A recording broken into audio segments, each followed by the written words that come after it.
नमस्कार मित्रों, question practice कर रहे हैं हम लोग। और क्वेश्चन प्रैक्टिस में आज हमारा हो गया 61 सेट स्टार्ट कर रहे हैं हम। इसके पहले कुल 60 सेट हमारे हो चुके हैं और उन 60 सेट में बहुत अच्छे अच्छे क्वेश्चंस हैं। इसलिए जितने भी नए सब्सक्राइबर्स हमारे जुड़ रहे हैं, नए लोग यूट्यूब पर जुड़ रहे हैं, वो पुराने सेट्स को जरूर देख लें। इसमें लगभग 800 से 900 क्वेश्चन तक आपको मिल रहे हैं सीधे सीधे, जबकि उनसे आप कम से कम 1,500 क्वेश्चंस मान चलिए 1500 क्वेश्चंस को आप बहुत आसानी से सॉल्व कर सकते हैं। ठीक है, तो केवल क्वेश्चन की जो हमारी ये प्लेलिस्ट है, अगर उस पर चले जाएंगे तो उससे भी आपको काफी लाभ मिल जाएगा। बहरहाल आज का जो क्वेश्चन है, आज का सेट है हमारा 61 नंबर सेट, इसमें हमने जो क्वेश्चंस लिए हुए हैं वो इंटरनेशनल पॉलिटिक्स से लिए हुए हैं और बहुत ही इंपॉर्टेंट क्वेश्चंस जिनको कई बार रिपीट किया गया है और उनको अलग शब्दों में बदल करके दोबारा पूछे जाने की पूरी संभावना है, उन्हें हम आज ले रहे हैं इसमें इंटरनेशनल पॉलिटिक्स पे। याद रखें, ये क्वेश्चन प्रैक्टिस हम लोग कर रहे हैं पीजीटी के लिए, ठीक है, और नेट के जो स्टूडेंट्स हैं उनके लिए, जो जेआरएफ के स्टूडेंट्स हैं उनके लिए, साथ में असिस्टेंट प्रोफेसर और बीपीएससी के जो देख रहे हैं उनके लिए है, जो एमपीपीएससी देख रहे हैं उनके लिए है। ठीक है, फिलहाल इस सीक्वेंस में पहला क्वेश्चन हमारा इंटरनेशनल पॉलिटिक्स पर, अंतरराष्ट्रीय संबंधों में संतुलन या स्थिरता के निश्चित तत्व के रूप में शक्ति संतुलन का वर्णन किसने किया? अंतरराष्ट्रीय संबंधों में संतुलन या स्थिरता के निश्चित तत्व के रूप में, संतुलन या स्थिरता के निश्चित तत्व के रूप में शक्ति संतुलन का वर्णन किसने किया? Quincy Wright, George Schwarzenberger, NJ Spykman या लॉर्ड कास्लेरो? किसने किया? सबसे पहले यहां ध्यान दिए क्वेश्चन पूछ क्या रहा है। क्वेश्चन आपका कह रहा है कि इंटरनेशनल रिलेशन में संतुलन या स्थिरता के निश्चित तत्व के रूप में शक्ति संतुलन, ठीक है, स्थिरता के निश्चित तत्व के रूप में शक्ति संतुलन का वर्णन किसने किया? तो अगर निश्चित तत्व के रूप में शक्ति संतुलन के वर्णन की बात करेंगे, इसमें आंसर हो जाएगा आपका जॉर्ज श्वार्ज़ेनबर्गर। जॉर्ज श्वार्ज़ेनबर्गर, इन्होंने इंटरनेशनल पॉलिटिक्स में शक्ति संतुलन को उपयोगी बताया। इनका यह मानना था कि दरअसल ये जो शक्ति संतुलन का सिद्धांत है, अंतरराष्ट्रीय संबंधों में दो बड़े राष्ट्रों के बीच में यह बहुत पुराना सिद्धांत माना जाता है। ठीक है, और साथ में यह भी माना जाता है कि शक्ति संतुलन बनाए रखने के लिए बड़े राष्ट्रों को हमेशा प्रयत्नशील रहना चाहिए, क्योंकि शक्तियों का असंतुलन जो होता है वो कहीं ना कहीं राजनीतिक, आर्थिक अस्थिरता को जन्म देता है। इसलिए निश्चित तत्व के रूप में इसको स्वीकार किया गया। लेकिन अगर यहीं पर थोड़ा सा क्वेश्चन बदल दिया जाए कि शक्ति संतुलन का वर्णन सबसे पहले किसने किया, तो दोनों ही क्वेश्चन पूछे गए हैं। इसलिए यहां पर क्या कि अंतरराष्ट्रीय संबंधों में संतुलन या स्थिरता के निश्चित तत्व के रूप में शक्ति संतुलन की बात किसने की? जॉर्ज श्वार्ज़ेनबर्गर ने की। लेकिन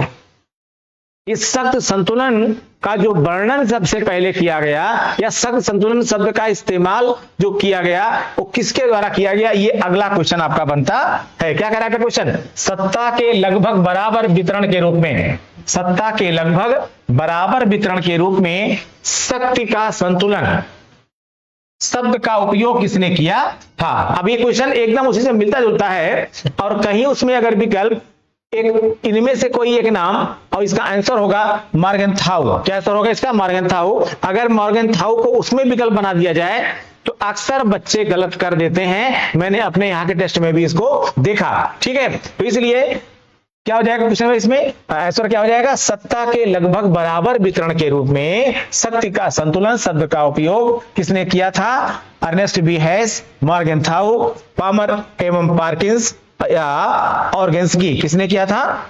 मॉर्गनथाउ ने किया था। ठीक है, सत्ता के लगभग बराबर वितरण के रूप में शक्ति का संतुलन शब्द का उपयोग सबसे पहले किसने किया था? मॉर्गनथाउ ने किया था। ठीक है, आंसर इसमें हो जाएगा आपका बी। ठीक है, इनकी बुक थी जो काफी पॉपुलर बुक थी, उसी में इन्होंने इसको बताया था, politics among Nations. Politics among Nations में इन्होंने इस बात को बताया था। ठीक है, पॉलिटिक्स एमंग नेशंस में इन्होंने इसको बताया था। आइए अगला क्वेश्चन देखते हैं। जॉर्ज और कोहेन ने राष्ट्रीय हित की व्याख्या के 3 तत्वों में निम्न में से किसे शामिल नहीं किया? जॉर्ज और कोहेन ने राष्ट्रीय हित की व्याख्या के 3 तत्वों में निम्न में से किसे शामिल नहीं किया? भौतिक जीविता, स्वाधीनता, आर्थिक निर्वाह और सुरक्षा।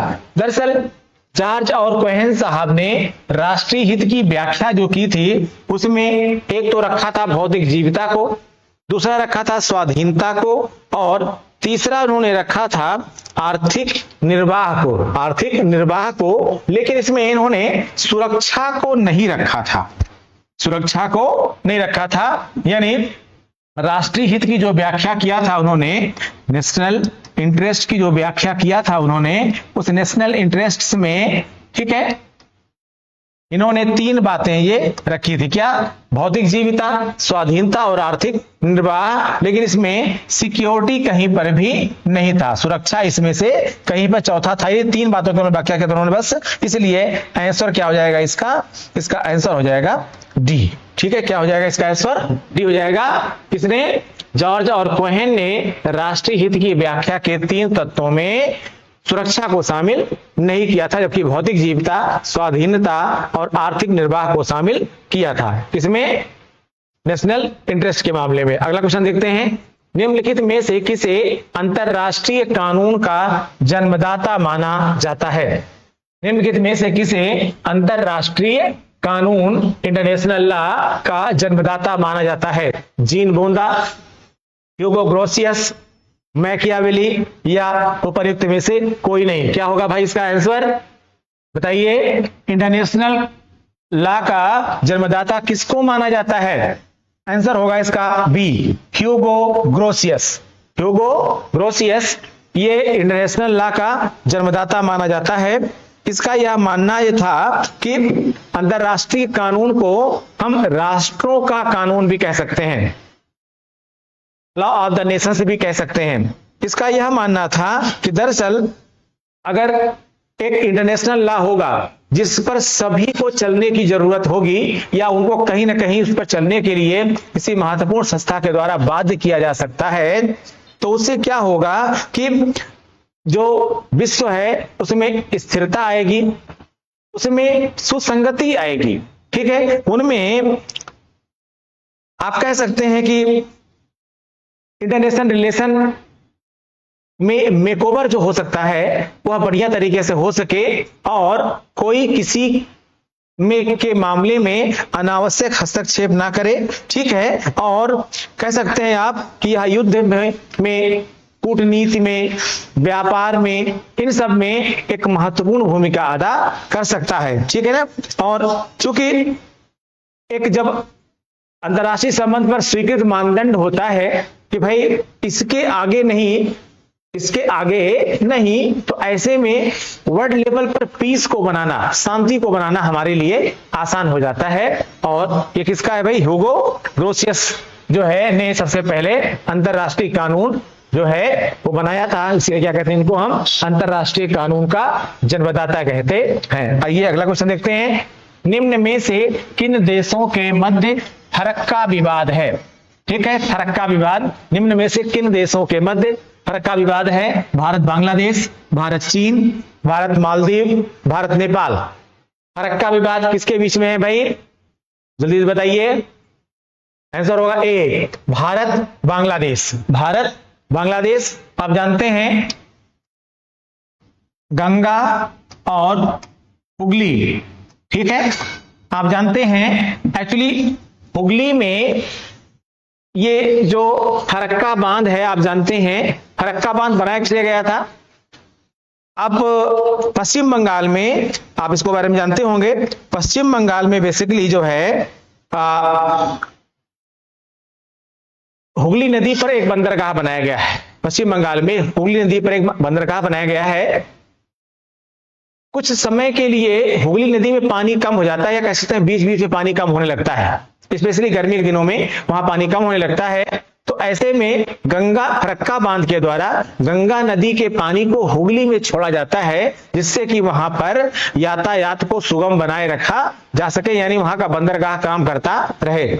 इससे समस्या क्या होती है कि जब गंगा नदी के पानी को हुगली में छोड़ दिया जाता है तो जो गंगा नदी आगे जाकर के बांग्लादेश में जाती है तो वहां पर बांग्लादेश में इसमें पानी कम हो जाता है और वहां पर कभी कभी सूखे की स्थिति आ जाती है और इसीलिए इन दोनों के देशों के मध्य में विवाद होता है। ठीक है, तो फरक्का जो बांध है और फरक्का विवाद है, इसको आप लोग थोड़ा सा समझ लीजिए। ठीक है, तो ऐसा इसका क्या होगा, भारत और बांग्लादेश। आइए अगला क्वेश्चन, इनमें से कौन अंतरराष्ट्रीयतावाद में विश्वास रखता था? इंटरनेशनलिज्म में विश्वास रखता था। इनमें से कौन अंतरराष्ट्रीयतावाद में विश्वास रखता था? Woodrow Wilson, Rousseau, Bull, Carr. बताइए भाई, कौन करता था अंतरराष्ट्रीयतावाद में विश्वास? कौन करता था? आंसर होगा वुडरो विल्सन। आंसर क्या होगा? Woodrow Wilson. वुडरो विल्सन के बारे में आप जानते हैं, वुडरो विल्सन आरंभिक अपने जीवन में पहले एक प्रोफेसर थे, बाद में न्यू जर्सी के गवर्नर बने अमेरिका में, और बाद में अमेरिका के ये राष्ट्रपति भी बने। ठीक है, और इनको लोक प्रशासन का जन्मदाता भी कहा जाता है, फादर ऑफ पब्लिक एडमिनिस्ट्रेशन भी कहा जाता है। इन्होंने एक बहुत ही बढ़िया आर्टिकल लिखा था 1887 में, उसका नाम था द स्टडी ऑफ एडमिनिस्ट्रेशन, और इसी के लेख से जो है लोक प्रशासन की उत्पत्ति एक विषयगत रूप में, एक विषय के रूप में मानी जाती है। वुडरो विल्सन साहब आप जानते हैं आदर्शवाद के समर्थक थे। वुडरो विल्सन साहब आदर्शवाद के समर्थक थे, यानी आदर्शवादी दृष्टिकोण के समर्थक थे। इनका यह मानना था कि जो आदर्शवाद है वह राजनीति का एक ऐसा चरित्र प्रस्तुत करता है जिसके माध्यम से सख्त की राजनीति, अनैतिकता और हिंसा को मुक्त रखा जा सकता है, यानी हिंसा को अलग किया जा सकता है। इनका यह मानना था कि अगर विश्व को शांतिमय रखना है, विश्व में शांति बनाए रखना है, तो हमें क्या करना पड़ेगा? हमें अनैतिकता, पावर पॉलिटिक्स और वायलेंस को छोड़ना पड़ेगा। ठीक है, तो जाहिर सी बात है इस दृष्टिकोण की बात कौन करता है? आदर्शवादी दृष्टिकोण की बात, या इसकी ऐसी बात कौन करता है? आदर्शवादी दृष्टिकोण करता है। ठीक है, और जो वुडरो विल्सन थे वह अंतरराष्ट्रीयतावाद में विश्वास रखते थे। मोस्टली जो आदर्शवादी हैं वह अंतरराष्ट्रीयतावाद में विश्वास रखते भी हैं। ठीक है, आंसर होगा इसका ए। अगला क्वेश्चन देखते हैं, यह किसने कहा है कि अंतरराष्ट्रीयवाद का मार्ग राष्ट्रवाद से ही गुजरता है? यह किसने कहा है कि अंतरराष्ट्रीयवाद का मार्ग राष्ट्रवाद से ही गुजरता है?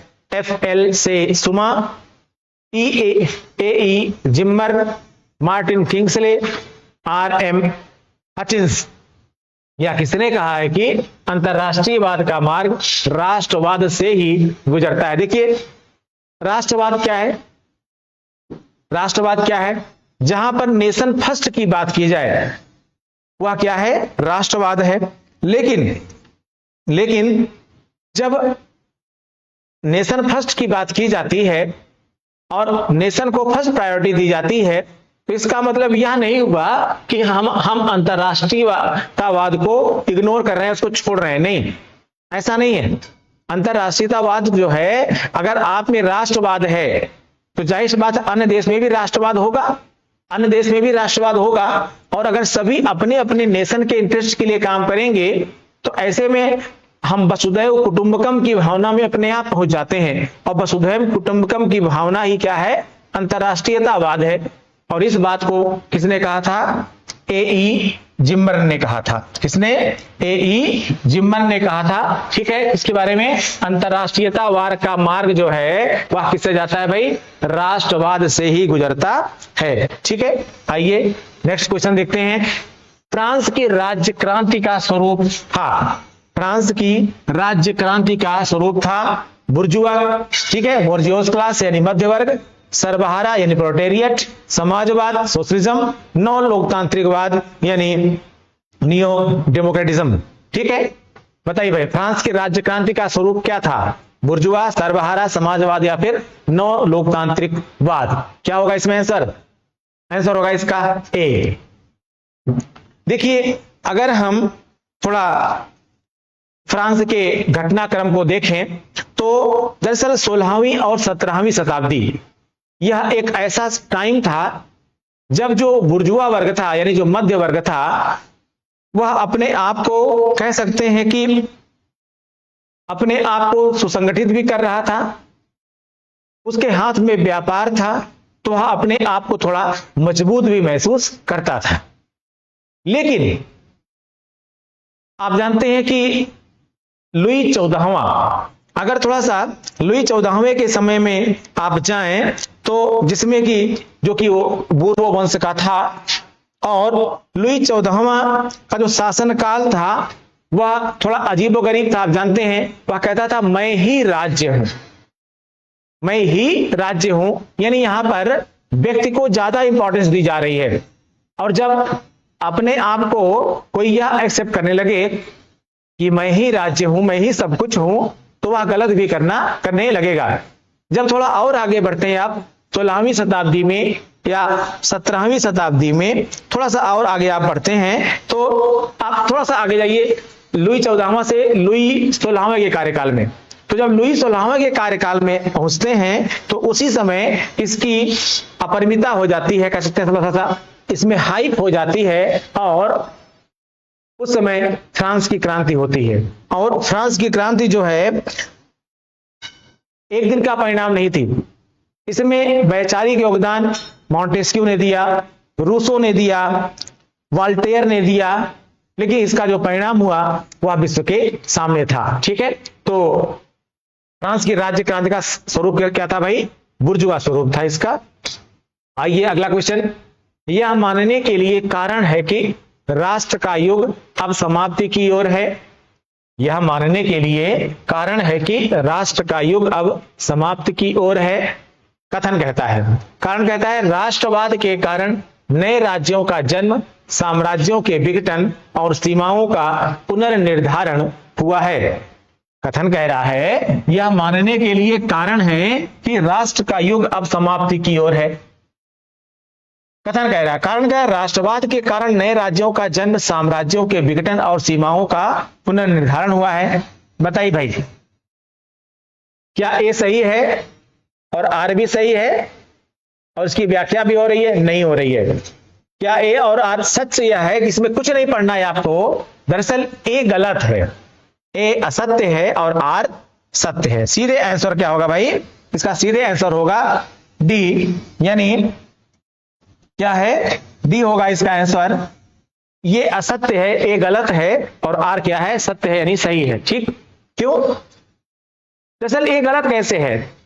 राष्ट्र का युग अब समाप्ति की ओर है ऐसा नहीं कहा जा सकता। राष्ट्र पहले भी था, राष्ट्र अभी भी है, राष्ट्र आगे भी रहेगा, भले स्वरूप में परिवर्तन आ जाए, लेकिन यह सत्य है कि राष्ट्रवाद के कारण नए राज्यों का जन्म, साम्राज्यों के विघटन और सीमाओं का पुनर्निर्धारण हुआ। थोड़ा सा भी अगर इतिहास, विश्व इतिहास को आप देख लेंगे तो आप पाएंगे कि अति राष्ट्रवाद के कारण नए राज्य भी बने हैं, पुराने राज्य समाप्त हुए हैं, और जब नए राज्य बनेंगे, पुराने राज्य जो है समाप्त होंगे, तो सीमाओं का पुनर्निर्धारण भी तो होगा ना।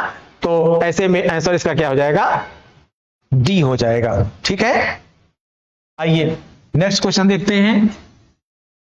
भारत को एक नरम राज्य के रूप में किसने चित्रित किया जो अपनी कल्याण प्रतिबद्धताओं और अंतरराष्ट्रीय दायित्वों को पूरा करने के लिए अपर्याप्त रूप से सुसज्जित है? यानी भारत को एक तो कहा कि यह सॉफ्ट स्टेट है, नरम राज्य है, ठीक है, और यह एक वेलफेयर स्टेट का कॉन्सेप्ट लेके चलता है, ठीक है, इंटरनेशनलिज्म, इंटरनेशनल रिस्पॉन्सिबिलिटी को भी साथ में लेके चलना चाहता है, लेकिन इसके पास साधन पर्याप्त नहीं है। ठीक है, तैयार तो है लेकिन अपर्याप्त रूप से तैयार है। किसने कहा? गुन्नार मेडल ने कहा, एडवर्ड सईद ने कहा, एजी फ्रैंक ने कहा। ठीक है, एजी फ्रैंक, कितना बढ़िया नाम है, एजी फ्रैंक। ठीक है, उपर्युक्त में से एक से अधिक या उपर्युक्त में से कोई नहीं। बताइए भाई, ये किसने कहा था? बताइए। ये गुन्नार मिडल ने कहा था। किसने कहा था? गुन्नार मिडल ने कहा था। आंसर होगा इसका ए। क्या कहा था गुन्नार मिडल साहब ने? भारत को एक सॉफ्ट स्टेट इन्होंने माना था। इन्होंने एक एशियाई नाटक था इनका, और जो यूरोप में उभरे आधुनिक राज्य की तुलना में एशिया और विकासशील देश के अधिकांश हिस्सों में प्रचलित अनुशासनहीनता का वर्णन करता है। कौन? गुन्नार मेडल अपने एशियाई नाटक में। नाटक का क्या नाम था? नरम राज्य। ठीक है। और यह मानते थे, इस नाटक में इन्होंने यह मानने की कोशिश किया कि भारत एक नरम राज्य है, सॉफ्ट स्टेट है, लेकिन इसकी वैश्विक प्रतिबद्धता है, इसके पास इनसफिशियंसी है, अपर्याप्तता है, लेकिन यह अपनी इनसफिशियंसी के साथ भी वेलफेयर स्टेट के तौर पर काम कर रहा है और पूरे विश्व में एक इंटरनेशनलिज्म का कॉन्सेप्ट बने, यानी वसुधैव कुटुंबकम का कॉन्सेप्ट बने।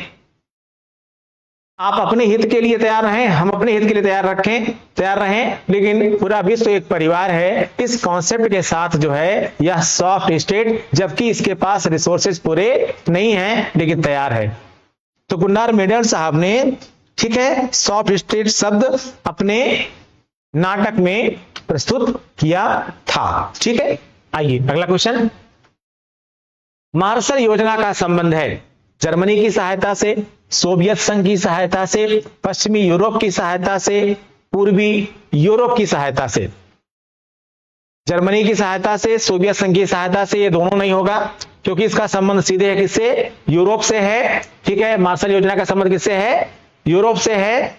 लेकिन पश्चिमी यूरोप की पूर्वी यूरोप, बताइए भाई, मेरे हिसाब से पश्चिमी यूरोप होना चाहिए। ठीक है। पश्चिमी यूरोप की बात इन्होंने कही थी। हाँ ठीक है, पश्चिमी यूरोप। दरअसल 5 जून 1947 को अमेरिकी विदेश सचिव जॉर्ज मार्शल ने हार्वर्ड विश्वविद्यालय में इस योजना को प्रस्तुत किया था। ठीक है। और उसका नाम था यूरोपीय पुनरुत्थान। ठीक है। यानी यूरोप री राइजिंग। ठीक है। और इस योजना को ही क्या कहते हैं? मार्शल प्लान या मार्शल योजना के नाम से जाना जाता है। ठीक है। जो जिसका संबंध किससे था भाई? यूरोप में, स्पेशली पश्चिमी यूरोप से था। ठीक। अगला क्वेश्चन। भूतपूर्व सोवियत संविधान ने अपनी संघीय इकाइयों को कुछ ऐसे अधिकार दिए थे जो भारतीय तथा अमेरिकी संघों ने अपनी इकाइयों को नहीं दिए हैं। भूतपूर्व सोवियत संविधान ने अपनी संघीय इकाइयों को कुछ ऐसे अधिकार दिए थे जो भारतीय तथा अमेरिकी संघों ने अपनी इकाइयों को नहीं दिए हैं। ये 2 अधिकार थे। कौन से हैं? यानी क्वेश्चन ये कह रहा है कि जो पूर्व सोवियत संघ था उसने अपने कॉन्स्टिट्यूशन में 2 ऐसे राइट दे रखे थे अपने संघ के राज्यों को जो भारत और अमेरिका ने भी नहीं दिए हैं। क्या? विदेशी शक्तियों के साथ संबंध स्थापित करना, संघ से अलग हो सकना, अलग सेना रखना, किसी क्षेत्रीय संगठन में सम्मिलित होना।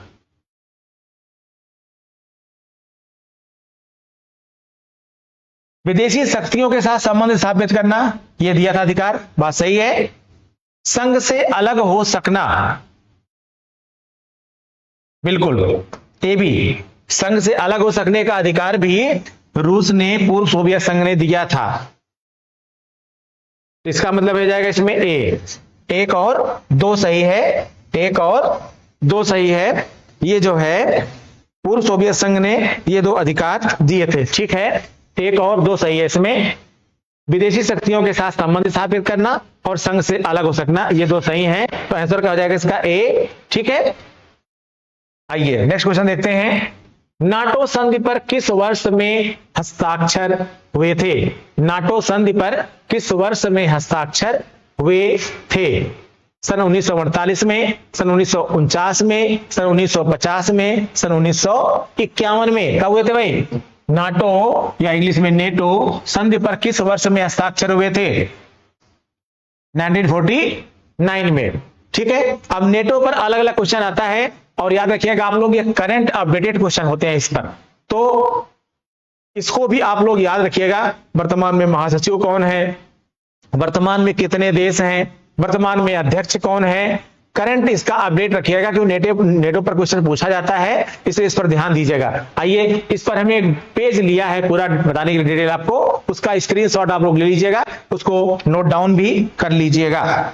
इस पेज का आप लोग स्क्रीनशॉट ले लीजिए और इसको नोट भी कर लीजिएगा आप लोग। मैं पढ़ के सुना रहा हूं आपको। नाटो यानी नॉर्थ अटलांटिक ट्रीटी ऑर्गेनाइजेशन, ये क्या है? सैन्य संगठन है जिसकी स्थापना कब हुई थी भाई? 4 अप्रैल 1949 को इसकी स्थापना हुई थी। कहां पर हुई थी? उत्तर अटलांटिक संधि पर हस्ताक्षर के साथ हुई थी।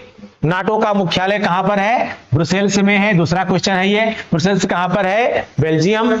इस संगठन के अंतर्गत सामूहिक सुरक्षा के दृष्टिकोण से सदस्य राज्य बाहरी हमले की स्थिति में सहयोग करने के लिए सहमत हुए हैं। मतलब इसका आदर्श वाक्य क्या था? क्या था इसका आदर्श वाक्य? एक के लिए सब, एक के लिए सब, यानी अगर कोई भी एक आपके ऊपर आक्रमण करता है तो सब मिलकर के उस पर आक्रमण करेंगे। ठीक है, तो ऐसे में क्या हो जाएगा? क्या बताया ना, सहमत हुए हैं। वर्तमान में इसकी सदस्य संख्या याद रखिएगा, वर्तमान में इसकी सदस्य संख्या कितनी है? 32 है। कुछ समय तक 31 थी। ठीक है, मोंटेनेग्रो 5 जून 2017 को इसका 29वां तथा मैसिडोनिया 27 मार्च 2020 को इसका 30वां सदस्य तथा फिनलैंड 4 अप्रैल 2023 को इसका 31वां सदस्य बना। जबकि स्वीडन अभी जो सबसे लेटेस्ट जुड़ा हुआ है वो कौन है? स्वीडन। स्वीडन 7 मार्च 2024 को इसका 32वां सदस्य बना। तो वर्तमान में नंबर्स कितने हैं इसके भाई? अभी हमने बताया कितने हैं? 32 हैं। स्वीडन को मिला कितने हो गए? 32 हैं। लेकिन जब ये बना था तो संख्या कितनी थी इसकी? 12 थी। नाटो की स्थापना के समय इसकी सदस्य संख्या कितनी थी? 12 थी। वर्तमान में इसके जो है वो मार्क रूट साहब क्या हैं इसके? बोलिए भाई, महासचिव हैं। मार्क रूट साहब वर्तमान में इसके महासचिव हैं। जबकि admiral Giuseppe Cavo Dragone, admiral Giuseppe Cavo Dragone इसके क्या हैं? वर्तमान अध्यक्ष हैं। ठीक है, कौन? एडमिरल ग्यूसेप कैबो ड्रैगन इसके अध्यक्ष हैं। जबकि महासचिव कौन है? मार्क रूट साहब। ठीक है, तो स्थापना के समय मेंबर कितने थे? 12। वर्तमान में कितने हैं? 32।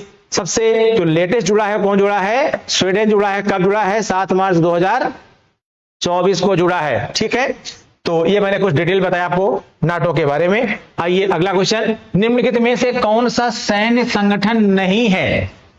तो नाटो तो है, अभी देख लिया आपने। सेंटो भी है, आप जानते हैं। सीटो भी है, ये भी जानते हैं आप। अमेरिकी राज्यों का संगठन, अमेरिकी राज्यों का संगठन ठीक है, वह सैन्य संगठन नहीं है बल्कि एक संघ है। जबकि नाटो, सेंटो, सीटो ये मैं आपको अभी आगे उसमें अगली सीरीज में बताऊंगा। ठीक है, नाटो बता ही दिया मैंने आपको, सेंटो, सीटो और भी कई हैं, सब बताऊंगा आपको मैं। ये तीनों क्या है? सैन्य संगठन है। आर्मी मिलिट्री ऑर्गेनाइजेशन है बेटा, क्या है? मिलिट्री ऑर्गेनाइजेशन है। जबकि अमेरिकी राज्यों का संगठन यह सैन्य संगठन नहीं है। और अगला क्वेश्चन है, उत्तर अटलांटिक संधि संगठन है। अभी आ गया, ये गलत क्वेश्चन ले लिया यहां पर इन्होंने। ठीक है, एक सैनिक गठबंधन क्या है? एक सैनिक गठबंधन, यानी नेटो क्या है? एक सैनिक गठबंधन। तो ये थे कुल 15 क्वेश्चन। ठीक है, और बढ़िया क्वेश्चंस के साथ हम मिलते हैं आपके 62 नंबर सेट में। ठीक, थैंक यू।